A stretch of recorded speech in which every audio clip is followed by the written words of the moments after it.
my research on the canal was done basically for our branch project. I'm a member of the Inland Waterways Association of Ireland and the Newry and Portadown branch, and our aim is to have the canal restored. So anything that we do as volunteers along the canal, it's all aimed at promoting restoration and promoting the campaign to restore the canal. So the history and heritage of the canal is a very important part of that, and if we can sort of promote the history and the heritage, we hope to gather people's support for restoration. So that's why I got involved in research for the canal. In this talk then I would like to highlight some of the impact of the canal on the local landscape, because the canal changed the area between Down and Armagh in that area totally and utterly, and to such an extent that we've actually forgotten what was there before. And also then, as Des was saying, about sharing the satisfaction that I have found in looking at all these old documents, and there is, as he says, nothing that beats actually looking at them and handling things that someone famous or important to us now as canal volunteers, that they were responsible for writing. During our work along the canal, we have found people that we talk to, we found that they really don't understand anything about canals at all, never mind the Newry Canal. And it's not really a surprise because there aren't any operational canals in Northern Ireland. So what I would like to do now is apologise for boring you at the start of the talk, because I'm going to talk a little bit about canals and what they're for. So one horse can carry 100 kilos on his back, that's a tenth of a tonne. If you put a cart behind that horse, he can now carry 1,000 kilos or 1 tonne. Swap his cart for a barge and you can now carry 50,000 kilos or 50 tonnes. So that in itself is an overwhelming argument for water transportation. And as Des was saying again, river transportation or water transportation is nothing new. By the year 1300, all major towns in Europe were within 15 miles of a navigable waterway. But there are disadvantages to river navigation, of course. It's seasonal, the water level rises and falls, it's also hazardous, and quite often your river isn't near where you need it to be.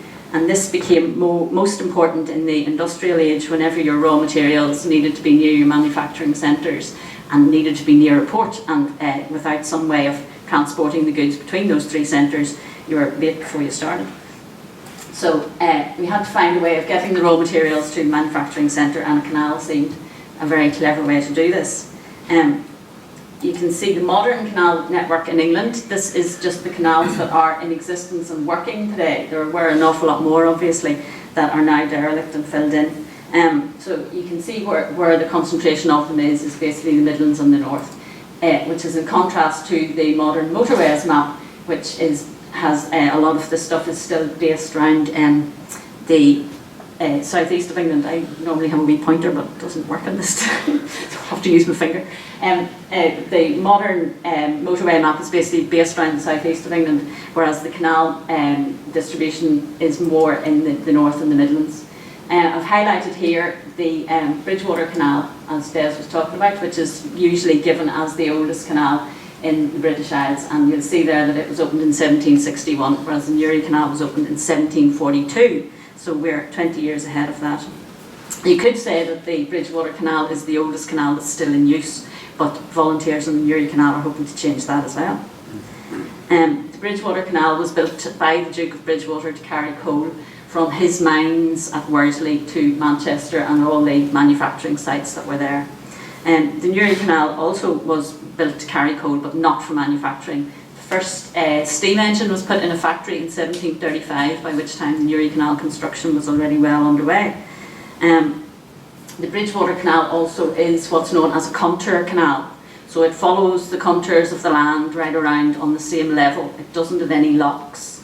They got over the different levels in the landscape, the undulations in the landscape were got around by using aqueducts and cuttings, whereas our Newry Canal has 13 locks to get over the difference in land level. So in effect the Newry Canal goes uphill, whereas the Bridgewater Canal just goes on the level. So that was the difference about that. And then, so the Newry Canal was the first summit canal in the British Isles. A lot of people get into trouble with this summit canal business, they've no idea what it means. So one of our volunteers from the Lagan branch actually, he put his civil engineering experience to good use here, and he drew this technical plan of the Newry Canal. So this shows can everybody see the mouse pointer there on the, on the so this shows where we are here at sea level at Carlingford Lock. And the first lock is the Victoria Lock. That wasn't in place at the beginning, but we'll come to that later. Ship Canal, and then the inland canal from Newry. So this goes up through 11 locks to the summit level, or the summit reach, or the summit length. There's a different terminology used. However, what the important bit is that we climb to 76 feet above sea level by way of the locks. So each lock is like a stair or a lift or an escalator to take boats up to the summit level. And the summit level is 4 mile, basically contour canal. So there are no locks in the summit level. And then we come to the guard lock at the north end of the summit level, just beyond Scarva. And then we start to go downhill. So we've come up, across, and now we're going down. And we go down through 3 locks. There were 3 locks here, which were changed to 2 in 1800. And the third lock here then is Moneypenny's Lock, which if any of you follow us on Facebook or know anything about that, you'll know Moneypenny's Lock is being restored at the moment by the ABC Council. The canal as an artificial waterway ends here at Point of Whitecoat, where we come into the upper Bann and use the river then to get us to Lough Neagh. Lough Neagh is not at sea level. We have to then go across Lough Neagh and join the lower Bann to get down to sea level. So there are locks on the lower Bann, but it is a river navigation, and that takes us down to sea level at Coleraine.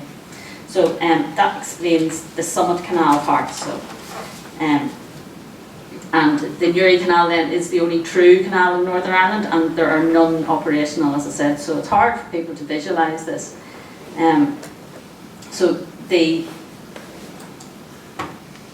So why was it possible? What did we have in the Newry Canal area that made this innovation possible? And as any geologist will tell you, it all starts with the rocks.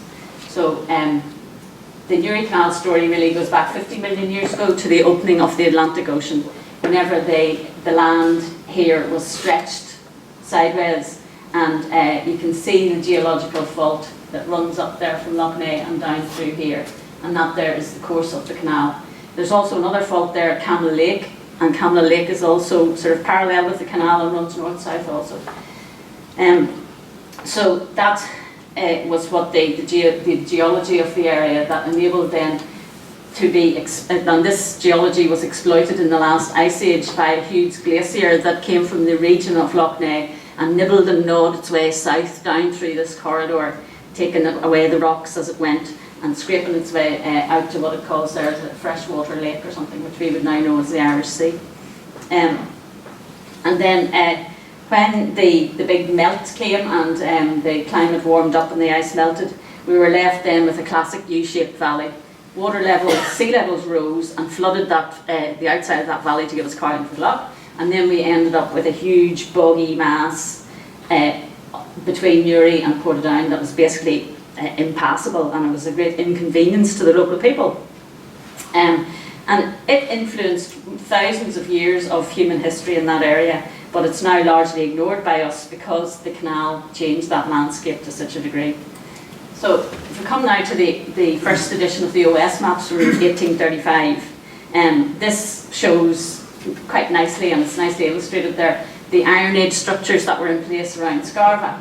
So Scarva in the Iron Age, whenever we still had this mass of the bog, making the boundary between Armagh and Down really, Scarva was called Ballach Uli, which means mouth or pass of the Ulstermen, and it would have been an easily defendable way into the region across the bog. And over here we have Lisnagade Fort, and the Irish for that, it translates as Fort of the Hundred. And in the whole of Achill Parish, which is this region, it has more ring forts and of that nature monument than anywhere else in Ulster. The concentration is much higher. So they would all have been defensive positions looking across this bog at those foreign tribes in Armagh. And we also have the Danes Cast, which is nothing to do with Danes or Vikings or anything else. It's an Iron Age earthen rampart, which would have been a defensive structure and possibly also kind of a road or a communication way. So all these things are all in place to protect these Ulstermen from the rampaging Armagh men across the bog. And the Irish for County Down is Undoon, which is the fort. I don't really know what fort's being referred to, but personally I think it is the whole county that's the fort, because if you think about it, you have east and south, you have the Irish Sea and Carlingford Lough.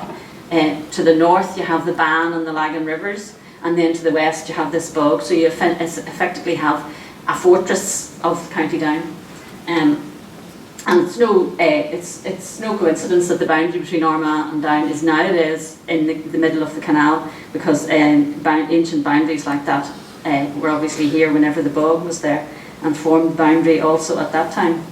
And even though now we've forgotten a lot of this, or we don't know its origins, this is all kind of speculation, the local place names do retain the memory of this. Points Pass, for instance, was a pass across the bog. Gerard's Pass, the same. Scarva Pass. Scarva means the narrow ford, so it was also a pass through the bog. This is a piece of public art that's in Points Pass, and a lot of it's sort of things that are important to the village now, and a lot of it is canal related. You can see the lighter down here drawn by the horse, the railway, and the livestock market, which was all part of the canal side commercial activity that went on in Points Pass. So we come now to more recent history, shall we say, documented history. And General Monk, who was in the area around Scarva, Points Pass, all the area of the canal there, as a soldier after the 1641 rebellion, part of Cromwell's army. Monk, who was the Duke of Albemarle, came from the Devon-Somerset region, where there's quite a lot of marshiness about there. A lot of Cromwell's army would have been Cambridge or Lincolnshire men. A lot of marshes there, as Des was talking about, a lot of drainage channels. So we can see at this time in the mid-1600s, there's a wooden bridge at Scarva, and there's channels have been started to be cut to try and drain this, the bog and the marsh, and have the land used for farmland. The first map that I came across in my research for this area was from the Tandragee Estate Papers, and was dated around 1690. We were all a wee bit busy in Scarva in 1690, but somebody still had the time to draw a map. King William had landed in Carrickfergus. He had to get to Drogheda, he had to cross this bog. So there he is sitting in Scarva. There's 30,000 men camped between Points Pass and Loch Brickland, all training for this battle. It must have been a hell of a sight. And I like to think of them sitting there, King Billy and his officers sitting there at Scarva House under the big Spanish chestnut tree, and a wee voice at the back going, "Oh God, wouldn't it be a queer thing to have a boat and go down the one bog to Newry?" And a great idea was born.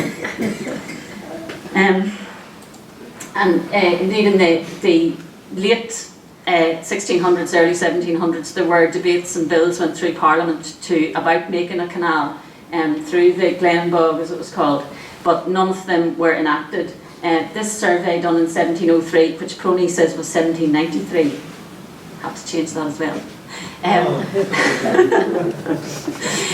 This survey was done, I would say, to accompany the parliamentary debate by Francis Neville, who was a commissioner in His Majesty's Revenue Service. So the map starts way over there in Newry, and it shows, this is Loch Shark, which is at the summit of the canal. So this shows the whole mass of the bog, and it shows the crossings across the canal.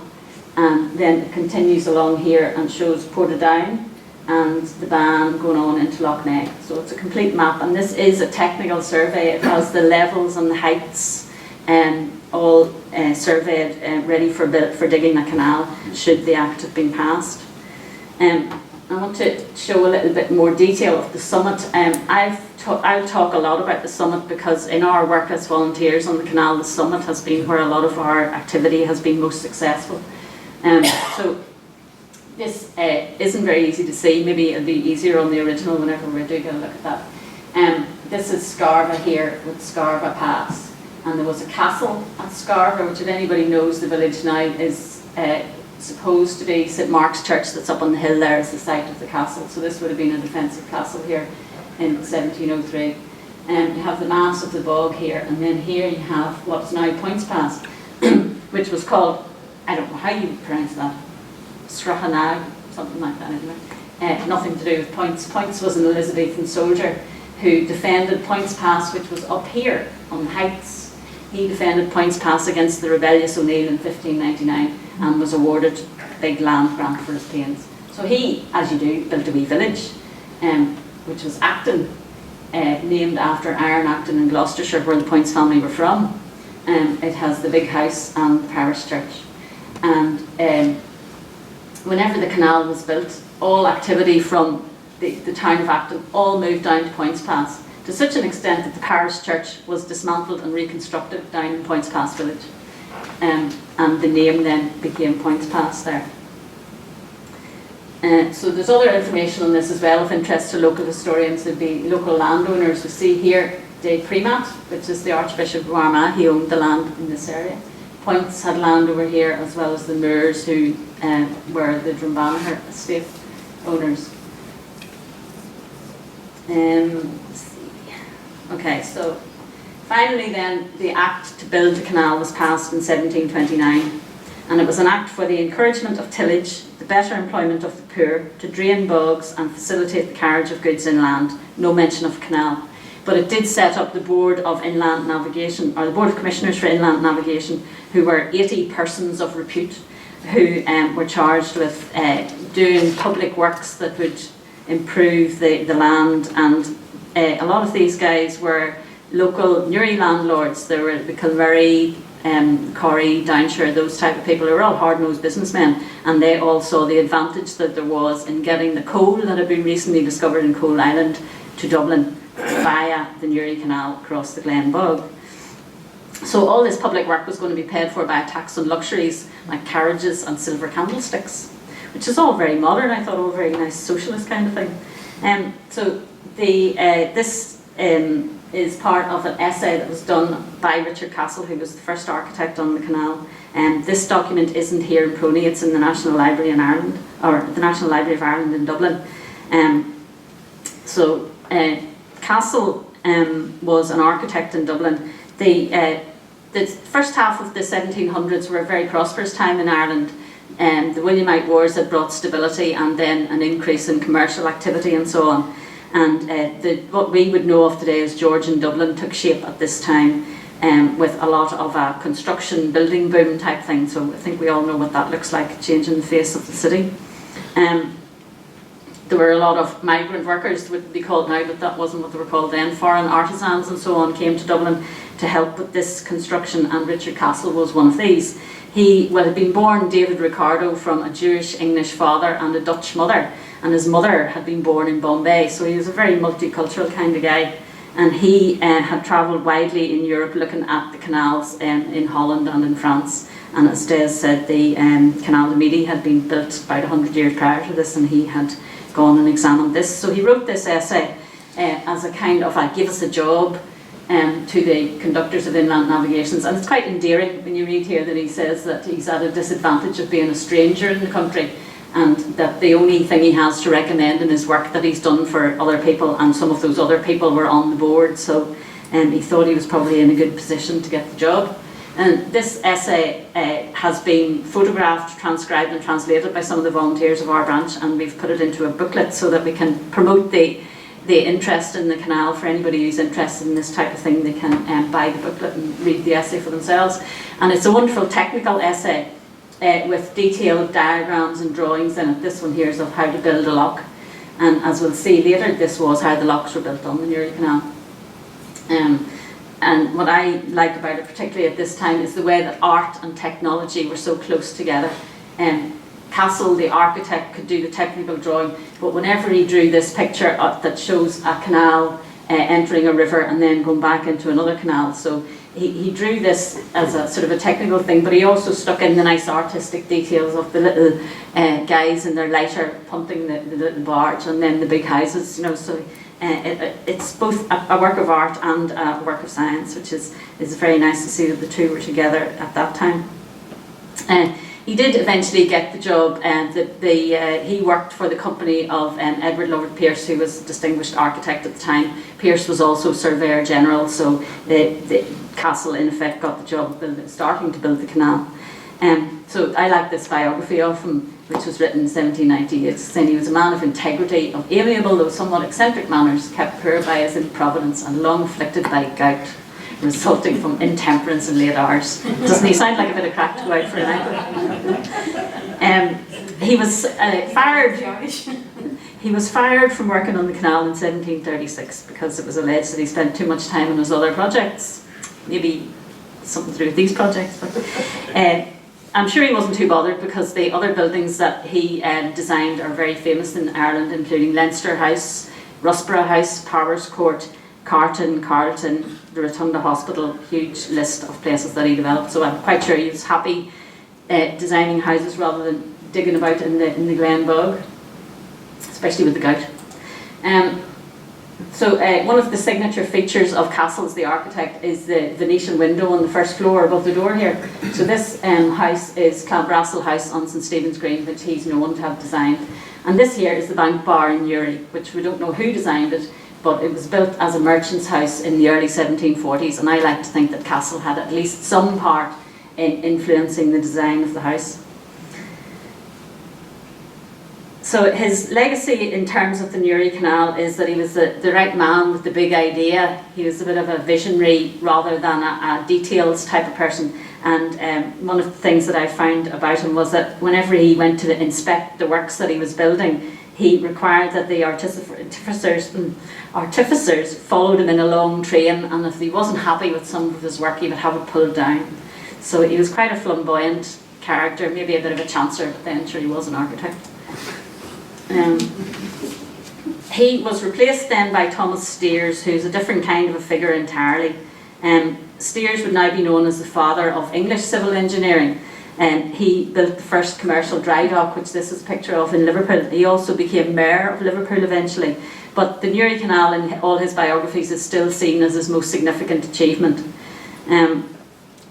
He had been the initial choice before Castle, but he had been too expensive in his fees and he had been rejected. So here he is now, 3 years after the canal was begun, and he's back on site at the same fee. So they were obviously in a bit of difficulty in 1736 when they got him to start the work again.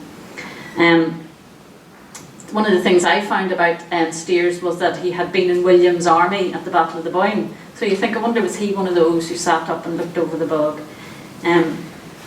So the canal was opened in 1742 to great fanfare. After all the talk of canals and coal and industry, as we know, the Newry Canal really didn't have anything to do with industry. It did have to do with coal, but the coal was for the use of firing domestic hearths and so on in Dublin.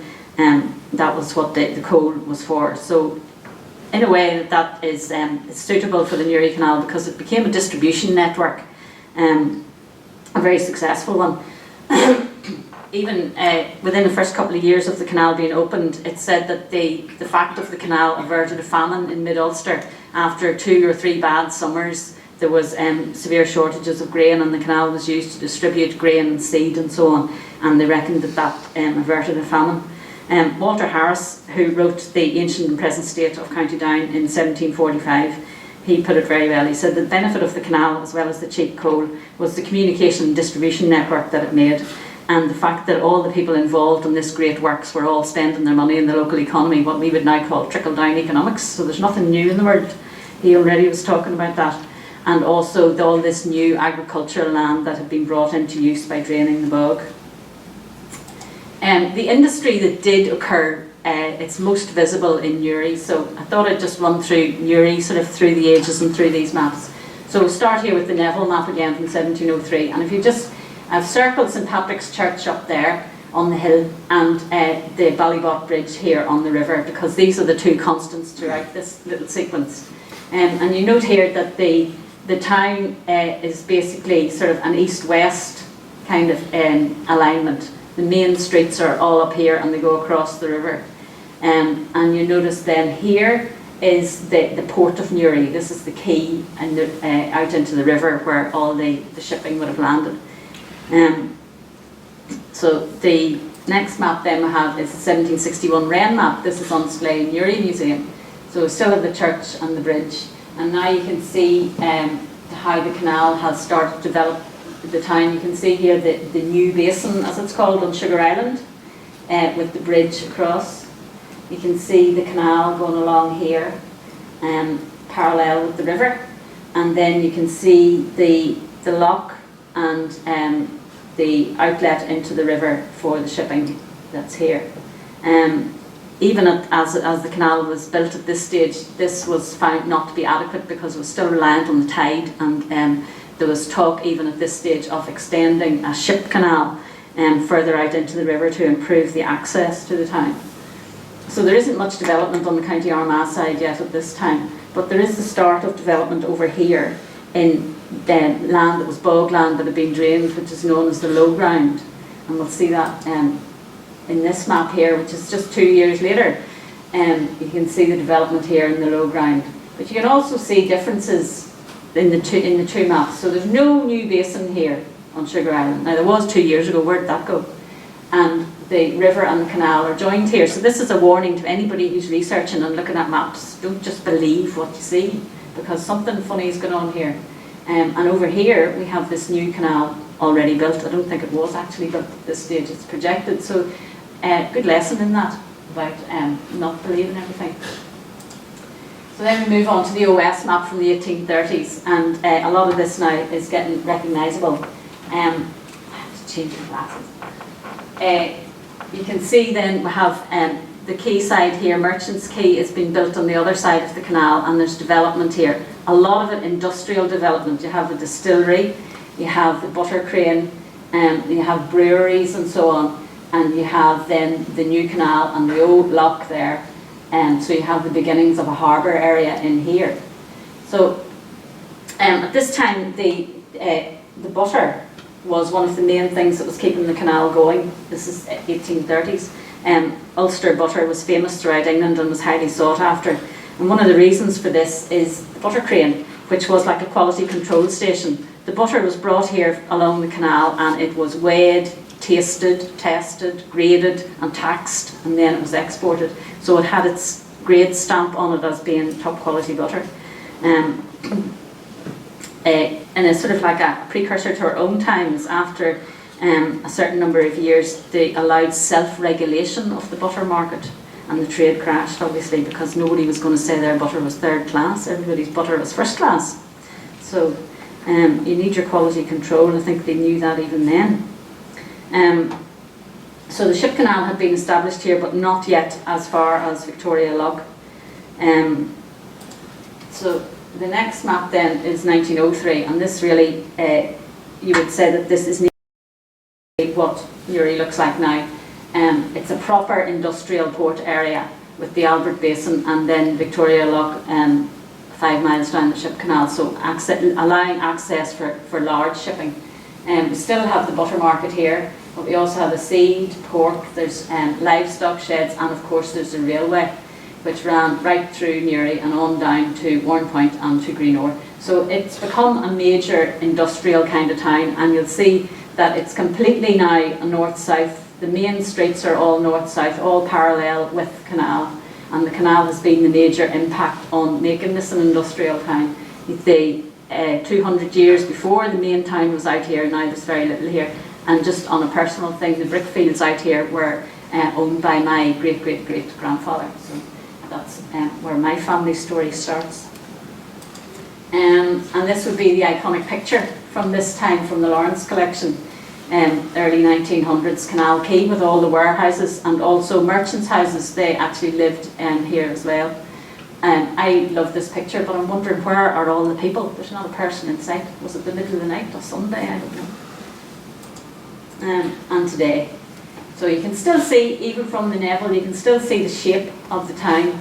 You can actually see over here, because this is like satellite photo, you can see the old lock cutting is still there. You're not able to get rid of these things in the landscape just as easily as you might think. It's much easier to get rid of your industry. As you'll see here, all those industrial units are all now retail units, and there's no railway anymore. So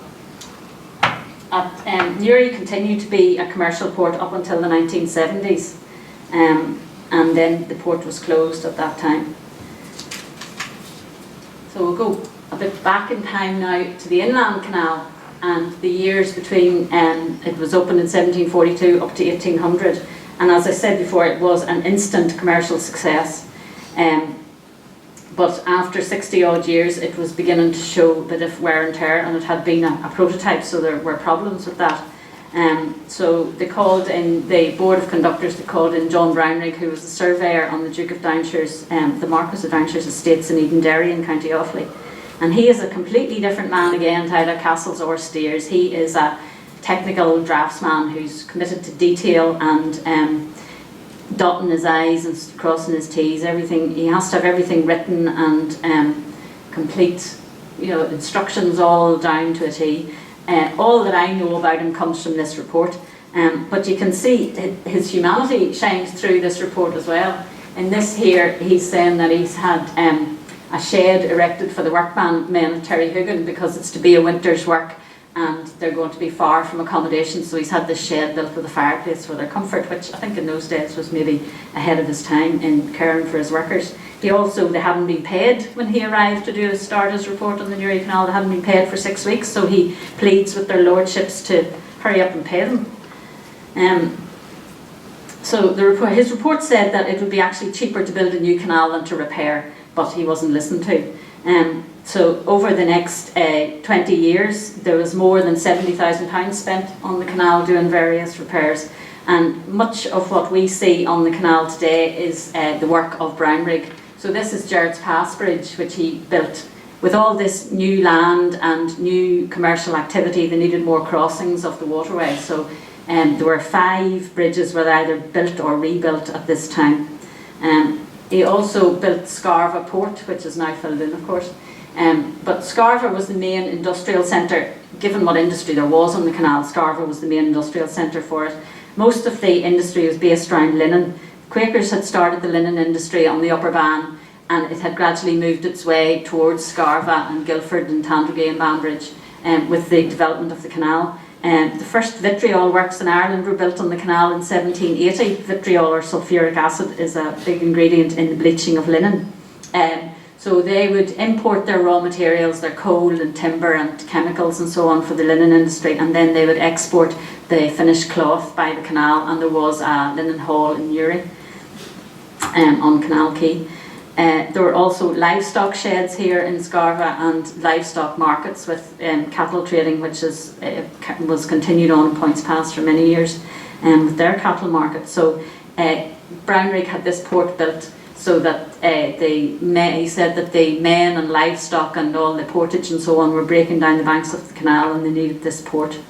There were 25 little warehouses in Scarva at that time for the linen manufacturers. He also rebuilt the summit. He realigned the whole summit and widened it and rebuilt the 2 guard locks at either end. And now for this reason alone, Brownrigg is a hero for the Inland Waterways Association, because if he hadn't done this work, we couldn't have done our restoration work that we've been involved in the last couple of years. And the reason for this is we go back to Castles and his wooden sill. So this sill is at McVeigh's Lock near Points Pass, and this is the original 1730s work of deal planks on oak beams, as we saw in the drawing in the Castle's essay. So this is the only one of the original sills that's left, and if you imagine that when this was built, the Battle of the Boyne was in living memory and the railways were still 100 years in the future, that's a hell of a piece of engineering to have lasted this long. The reason that it has lasted in such good condition was the McVeigh family stayed on in their house after the canal was closed, and they continued to do work in maintaining their part of the canal, which wasn't the case with a lot of the locks. So this is another timber sill lock, and whenever the canal closed, the Department of Agriculture took it over as a drain, and they didn't know what these bits of wood in the bottom were. They were just old bits of wood that got in the way, so whenever they were dredging, they scooped them out, and the sill is gone forever. Now, we as volunteers could do nothing with this. The only thing, this wooden beam is what is left of the sill, but because this took away the whole step, you're left with an area where water should never be, and so the water started to undermine the walls. And we got permission from the Environment Agency to put in sandbags, not to hold up the wall, but just to stop the water getting in and doing more damage through erosion. Because if this wall fell down, there's no way it would ever be rebuilt, and we would end up losing our heritage forever and setting back the sort of the schedule for restoration by generations maybe. Because as Des was saying, the Newry Canal was basically ignored. So Brownrigg, whenever he rebuilt the summit, he built his new locks with granite sills, and for this he is the hero, because now that means that we've been able to restore this lock. So, oh sorry, went too far. the granite and the monumental construction all shows the confidence that they had in the canal at the time, that it was a viable concern and that it was going to last forever, and things were built that reflected that. But of course all good things come to an end, and the delay in the works that Brownrigg undertook meant that the canal was virtually closed for 20 years. And they were very slow to get the trade back up. There had been 100,000 tonnes annually in 1800, and we didn't reach that figure again until 1835. And the tonnage continued to rise after that until the railways came along, and they made inroads into the freight carrying business. The canal also had a passenger service on it from 1813, which was also started by the Quaker linen manufacturers to connect up all their businesses. They had, if you know anything about Bestbrick, the model industrial village, that was basically owned by the Quakers, and they had their various factories along. So they started this passenger service, which was the only one on any canal in Northern Ireland, or any navigation in Northern Ireland. But the railway came along, and when it was completed in 1852, this really saw the beginning of the end for the canal, as well as the fact that there was a railway from Newry to Armagh, so there was no need for the canal in a lot of ways from then on. It was finally abandoned in 1949, and all the lockhouses were sold off. The ones that had road access continued to be lived in, and still do, but those that were just on the towpath, they basically fell into disrepair as people got cars and wanted their houses to be accessible from a road. The Dublin Bridge in Newry was fixed in 1958, so that ended the possibility of traffic coming in from the sea and going through Newry. That ended that, and I would say that's basically permanent.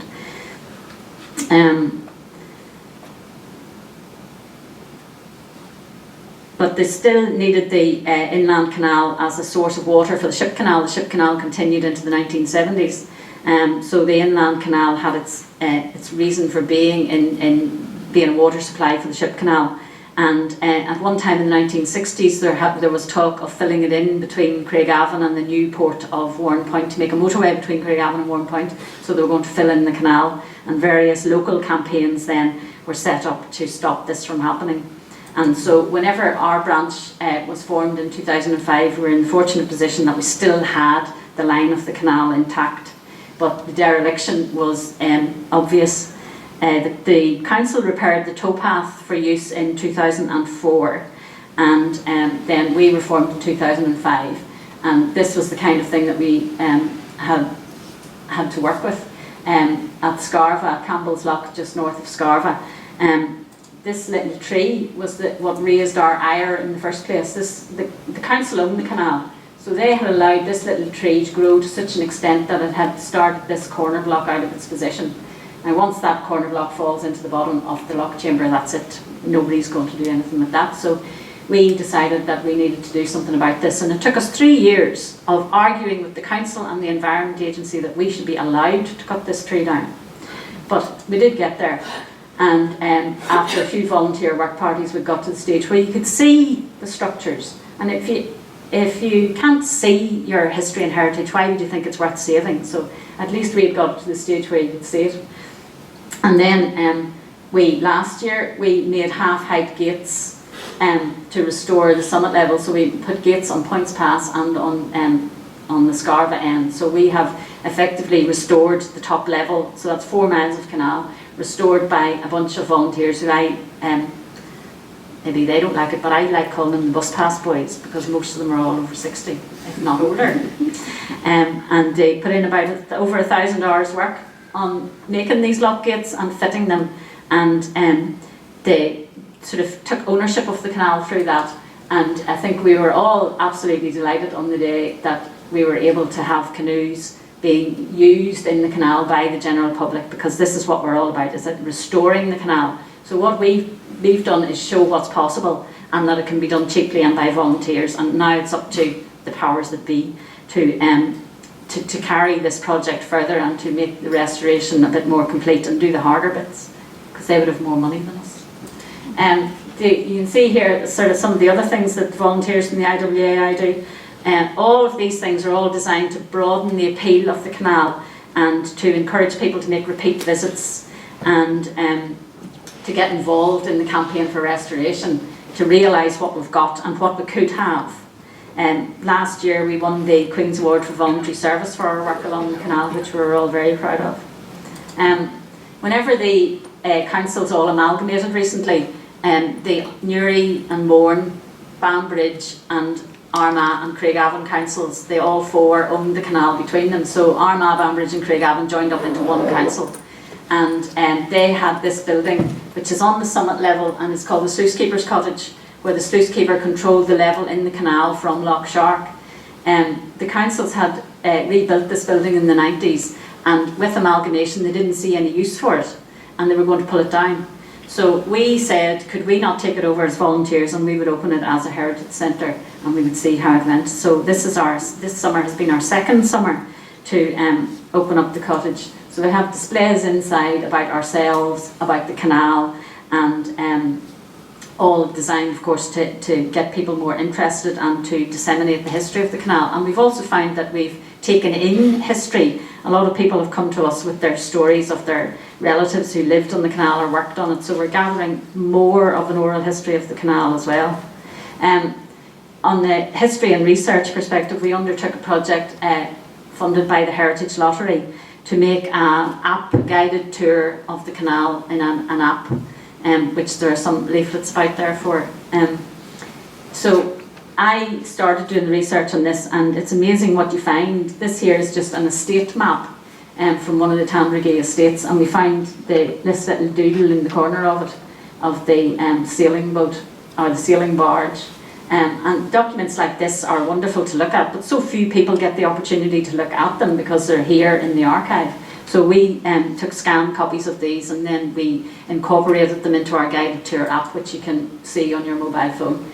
And we had a young volunteer graphic designer who turned the map little doodle into the icon for the project. So these are the waymarks for the canal.